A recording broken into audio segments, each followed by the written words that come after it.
Alright guys, let's go over the best build for Season 27 for Monk, which is going to be a Wave of Light Monk in Season 27 with the brand new Sanctified power, being able to get these bells out and then doing massive amounts of damage to your enemies by essentially using a spender on one of these bells. So this is how it actually works. So we're looking for the brand new Sanctified angelic power, where in the first line of text over here where it says secondary, casting Wave of Light now summons a bell at the target location that deals damage when any player attacks the bell. Up to 5 bells can be active at one time. So what you're going to be doing is you're going to be throwing down these bells, and then you're going to be using Cyclone to be your spender and deal a massive amount of damage to it. Now keep in mind, just as a heads up, that these bells do exist on the battleground here, so you're going to actually attack what is considered your own target. So it really lets you set up really great area damages because you get to place where these bells are. So there's going to be massive amounts of overlaps on specifically bosses. But the build's really good. You can see it hits for trillions of damage. As of right now, it has already cleared a solo GR 150. So let's go over basically how it plays and the skills. So starting right off, we've got Dashing Strike. This is just for our mobility, but it also increases our dodge chance, which gives us some extra survivability when we do use it. Next up, obviously Wave of Light. We're going to be running a Fire Rune over here because it is a LOD build. So what we're looking for is specifically the Fire Rune because that's going to give us the most amount of damage in terms of the way it works.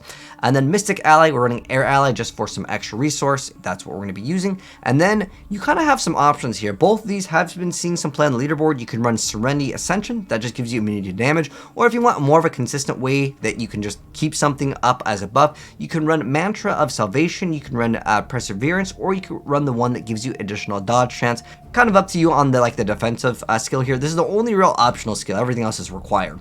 So then we're going to be running Epiphany, Desert Shroud. This is going to be need kept up 100% of the time. The second that this drops, your Stone Gauntlets will eliminate you. You will just be very squishy when this thing goes down. So keep this up 100% of the time. And then with Cyclone Strike, we're running Implosion, so it increases the distance at which the enemies will be gathered up over here. So that's what we're running in terms of the skills. Now there are some variants. Now what's very, very important with this build is you want cooldown reduction on almost every single piece of gear where you can get it. If you don't meet the cooldown requirements, but you want to play it maybe a little bit earlier on, you can run the Gogok of Swiftness, which I'm actually running in the gameplay over here, because you need to have your cooldown absolutely maximized, because again, Stone Gauntlets plus Epiphany not 100% up, you're just going to melt instantly. So starting right off, in terms of what we're looking for on the pieces of gear, it's kind of the generic Diablo stuff. Crit hit chance, crit hit damage, but area damage is going to be highly valuable here. The reason why is because you get to set up these overlaps on these bells. As you push in the higher GR tiers, you definitely want to make sure you are overlapping correctly on the enemy. And then also remember, conventional elements, you want to rotate on the correct cycle. So again, cooldown reduction is the most important stat. The rest, you can get area damage later, because the build literally will not function if you don't meet the cooldown requirements here. So basically what we're looking for in the piece of gear, again, crit chance, crit damage, and then again with the Sanctified power, doesn't matter where you roll it, but you want the Wave of Light one. So for our weapon, we're running the Rabid Strike. That's just going to give us additional damage with most of our stuff, but Spirit Spenders also teleport us while it's activated over here, but most of the stuff is just going to be here for damage. Obviously Kiroshiro's Blade going to be great. That's going to increase the damage of our Wave of Light over here. And then in terms of the rings, we're running Unity, so run Unity as well on your follower. And remember, you actually want maximized cooldown, so Enchantress is basically a must for this build. And then we're running Blackthorns. This is just because of the elemental damage. Remember, we're rolling fire, so fire damage wherever we can get it, which is going to be in the pants. The chest piece will always have it, and then on your bracers. And then for the other ring, Convention of Elements, this is normal, but again, cooldown reduction, number one important stat. Don't worry about crit chance or crit damage until the item has cooldown reduction. I really have to stress this because there are lots of people that will try this build out and they're going to be like, dude, this is impossible. How do you get it run? You need the cooldown reduction. On the gloves, again, cooldown reduction is the most important thing. We're running Stone Gauntlets. This is how we become less squishy, as this build is definitely very squishy if you don't have Stone Gauntlets. Then we're running the Cinder Coat. That's just for more damage, plus it reduces the cost of our fire skills, but mostly just because of the ability to get extra fire damage, because you basically have a good amount of resource because of Epiphany. But then for the belt, we're running Witching Hour, just more damage, more attack speed, great for that. And then we're running the Pinto's Pride. This is going to give us the ability for extra wave of light damage. It also slows down the enemies, which is a nice little bonus. Squirt's Necklace in most push builds, no surprise here. Again, fire damage, ideally once you get enough Paragon points. And then for a helm, we're running Tso's Crin's Gaze. This makes it so Wave of Light is now casted at your enemy. You could technically get away without running this earlier on. It's definitely nicer to have because it lets you aim it. But if you want to, you can just get really close and you could theoretically not run it if you don't want to earlier on, just to get the build up and running. But you will eventually have to get it because it increases the damage of Wave of Light on the primary. So yeah, like I said, sometimes people want to play builds earlier on, so I'll mention the things that maybe aren't super required to get the build up and running. Again, cooldown reduction is just the most important thing.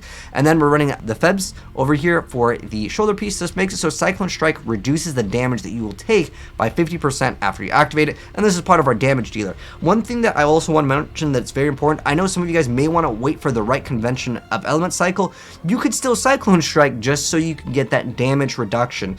You don't always have to be dealing damage with it, because you may want to set up your bells for that perfect amount. You can see I'm trying to overlap it on the boss, and you can see just bam, instantly melts bosses. Obviously, as you go higher in the GR tiers, yeah, if you're doing like, you know, 140 plus, yeah, you may not one-shot everything, obviously, but at like 100s, you will absolutely dominate content. Now, in terms of the gems, we're running diamonds on all the pieces of gear.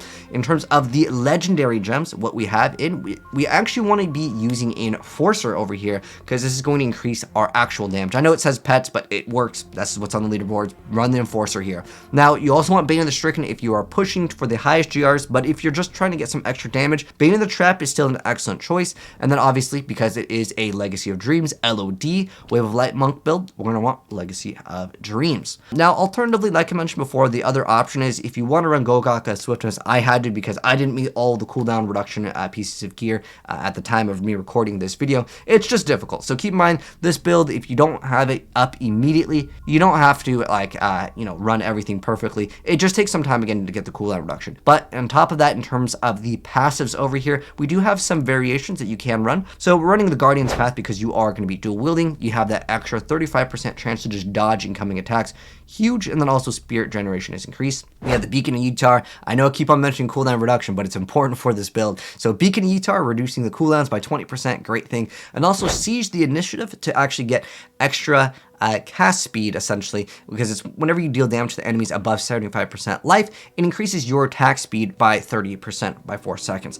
One thing you may notice is I will actually maybe activate Cyclone Strike in the very beginning before I throw down my bells. That's so I can just activate this effect, and then I can throw down my bells faster and then activate my Cyclone so I can get my damage out a little faster, if that makes any sense. And also because you want to keep up this buff over here.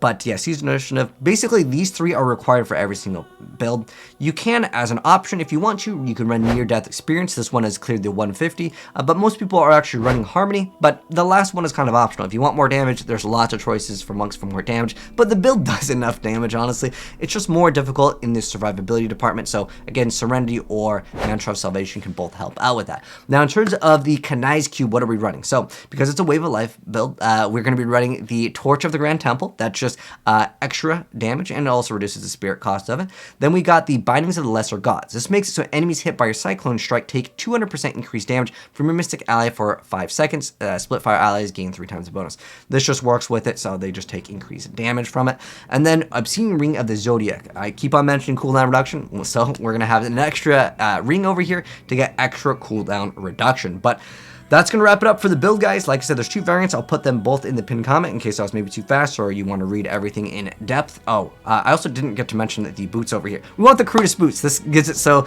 the Mystic Allies do get to have the ability to fight by your side, and they deal 200% increased damage and are able to attack with their active forms a lot longer. But that's the boots over here because I didn't get to go over those. But that's going to wrap it up for the build. If you guys enjoyed the video, drop a like on it. And if you're new here and do want to see more Diablo builds as well as more things in the future with action RPGs, because in a few days I got a brand new thing for you guys and I'm super excited to share it with you guys.